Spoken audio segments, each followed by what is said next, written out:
In response to U.S. border security measures, Manitoba will begin offering an enhanced driver's license as an affordable and secure form of identification for travelers. The new license will be available in the fall of 2008.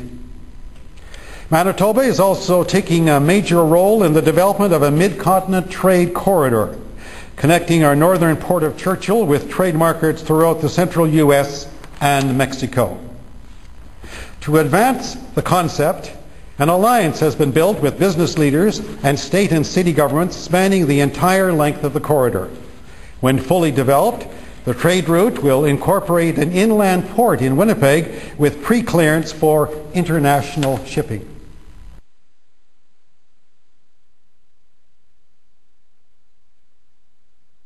Thank you. As you three leaders meet here, there are a growing number of people in each of your countries who have expressed concern about the Security and Prosperity Partnership. This is addressed to all three of you. Can you say today that this is not a prelude to a North American Union, similar to a European Union? Are there plans to build some kind of superhighway connecting all three countries? And do you believe all of these theories about a possible erosion of national identity stem from a lack of transparency from this partnership? Thank you for... Well, let me begin. I guess I've read some things from my opposition in Canada. I'm not sure these are generally expressed concerns, but a couple of my opposition leaders have speculated on massive water diversions and superhighways to the continent, maybe interplanetary, I'm not sure as well.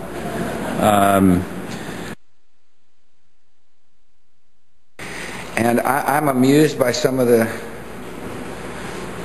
speculation, some of the old, you call them political scare tactics. If you've been in politics as long as I am, you get used to that kind of technique,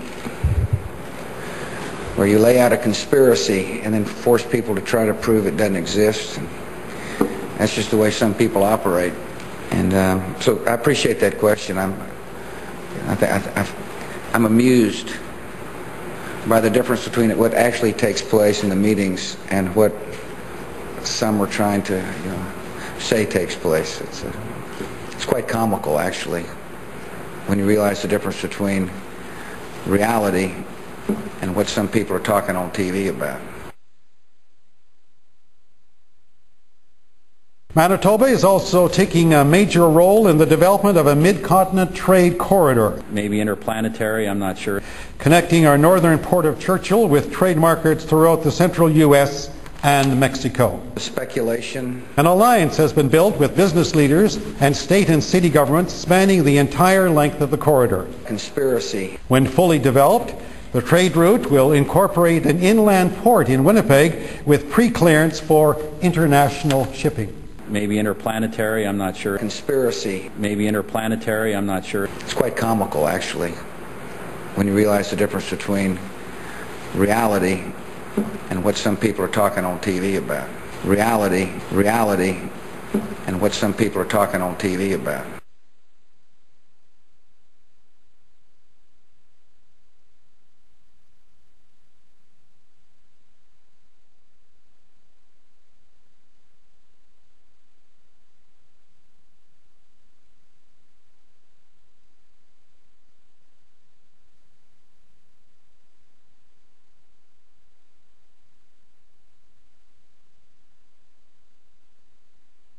The United States is a force for good.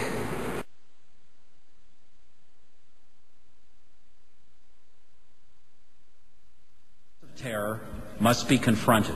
In the years that followed, terror struck Bali in Indonesia, Madrid in Spain, and London in Great Britain, and security forces in many countries, including Canada, to kill, maim, and terrify as many people as possible.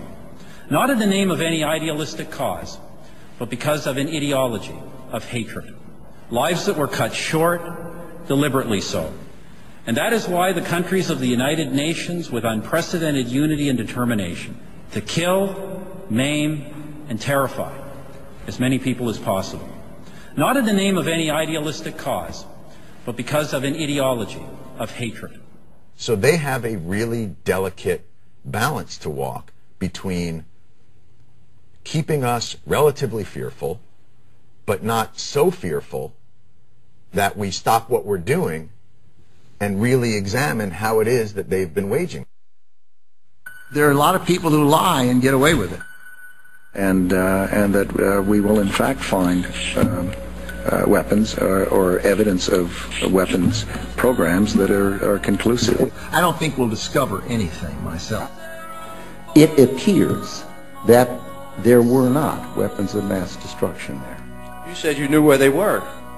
I did not. We know where they are. They're in the area around Tikrit and Baghdad and east, west, south, and north. Well, first of all, I haven't lied. There are a lot of people who lie and get away with it. Talking about lies and your allegation that there was bulletproof evidence of ties between Al-Qaeda and Iraq. Was that a lie? Intelligence gathered by this and other governments leaves no doubt that the Iraqi regime continues to possess and conceal some of the most lethal weapons ever devised. Our people are going to find out the truth, and the truth will say that this intelligence is good intelligence, no doubt in my mind. I don't know anybody that I can think of who has contended that the Iraqis had nuclear weapons. And we believe he has in fact reconstituted nuclear weapons. Saddam Hussein is determined to get his hands on a nuclear bomb. We cannot wait for the final proof. He's got him. He's got him. The smoking gun. He's got him. That could come in the form of a mushroom cloud. Colin Powell didn't lie. My colleagues, every statement I make today is backed up by sources, solid sources. These are not assertions. What we're giving you are facts and conclusions based on solid intelligence. He has not developed any significant capability with respect to weapons of mass destruction. He is unable to project conventional power against his neighbors. Our people are going to find out the truth. I have not suggested there's a connection between Iraq and the 9/11. You have said in the past that it was, quote, pretty well confirmed. No, I never said that. Okay. I think that is... No, absolutely not. What I said was, it's been pretty well confirmed that he did go to Prague and he did meet with a senior official of the Iraqi intelligence service. Saddam Hussein aids and protects terrorists, including members of Al-Qaeda. Secretly and without fingerprints, he could provide one of his hidden weapons to terrorists or help them develop their own. What did Iraq have to do with what? The attack on the World Trade Center. Nothing! He said there were three main reasons for going to war in Iraq. Weapons of mass destruction. Saddam Hussein has gone to elaborate lengths, spent enormous sums, taken great risks to build and keep weapons of mass destruction. The claim that Iraq was sponsoring terrorists would have attacked us on 9/11. Before September the 11th, many in the world believed that Saddam Hussein could be contained. And that Iraq had purchased nuclear materials from Nigeria. The regime is seeking a nuclear bomb. All three of those turned out to be false. First, just if I might correct a misperception, I don't think we ever said, at least I know I didn't say, that there was a direct connection between September the 11th and Saddam Hussein.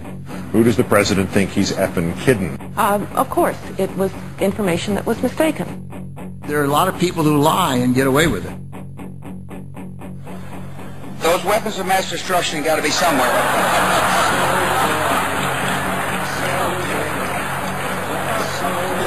Nope, no weapons over there.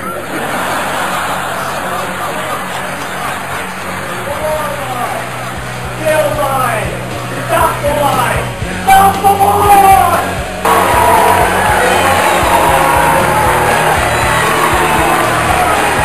It is a clear violation of the law.